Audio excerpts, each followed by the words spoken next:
رسول الله صلی الله علیه و سلم برای کسایی که این جریمه را ارتکاب میشن، یعنی همراه همسر خود از راه غیر مشروع، یعنی از عقب نزدیک میشن، 3 اصطلاح استعمال کرده. چند اصطلاح را؟ 3 اصطلاح. در یک حدیث رسول الله صلی الله علیه و سلم میگه که من اتی حائضا، اگر کسی با یک خانمی که در حالت حیض سعادت ماهوار است، یا با یک خانمی که از راه شرمگاه خلفی از او استفاده میکنه دبرش، و یا پیش کاهن میره و تصدیق او را میکنه به او چیزی که گفت، میگه کفر بما انزل علی محمد، این کافر شده با آنچه که بالای رسول الله صلی الله علیه و سلم نازل شده. این را کفر دون کفر میگن. این اصطلاح را چی میگن؟ اگر در جایی که گناه کبیره هست رسول الله صلی الله علیه و سلم کفر استعمال کرده، این را میگن که کفر نیست. یکی کفر است که مخرج از ملت است، یک نفر کافر میشه از دین ببره، لکن کسی که کار میکنه این کافر نمیشه، لکن گناهش چی است؟ بسیار بزرگ و کبیره هست. حکمت چیست که کلمه کفر برش استعمال کرده؟ به خاطر ازی که یکی گناه کبیره هست و یکی کفر است. ای از کفر کده پایین تر است، لکن از گناه کبیره هم کده چی هست؟ بزرگ است. این 3 عمل، کسی که امرای عادت ماهوار با خانمش نزدیک میشه، کسی که از عقب نزدیک میشه، و کسی هم که پیش کاهن و فالبین میره و فال میبینه او را تصدیق میکنه. متوجه شدیم؟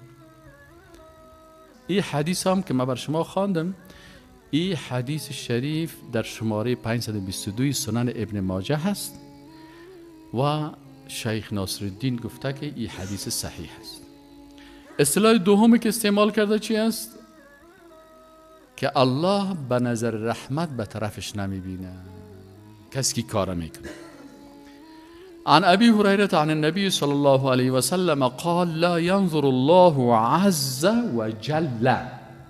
عز وجل که میگیم باید این قسم بگیم. عز فعل ماضی است و جل، عز از عززه گرفته شده و جل از جلاله مشدد شده. میگه لا ينظر الله عز وجل الى رجل، نظر نمیکنه الله متعال به کدام شخص، نظر رحمت نمیکنه. چقدر سخت است.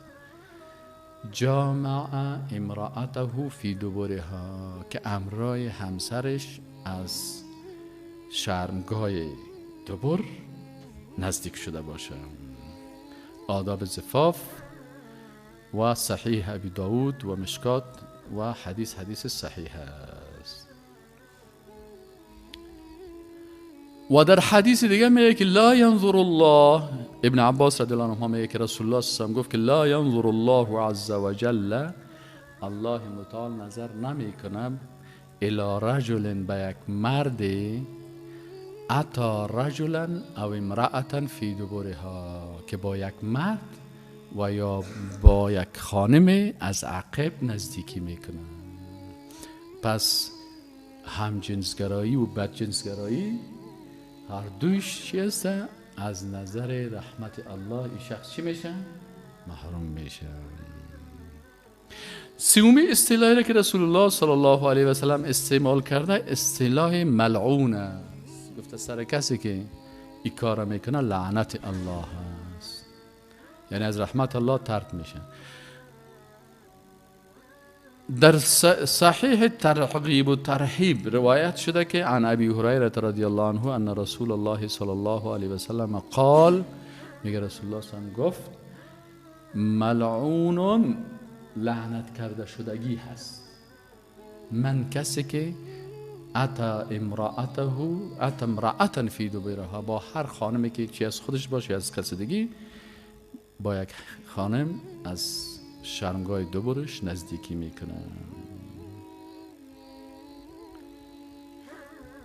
الله توبه کننده ها را دوست داره. حالا اگر کس اشتباه کرده توبه بکنه، الله توبه کننده ها را دوست داره و یحب المتطهرین. میگم متطهرین یعنی کسایی که خدا پاک میکنن از چی؟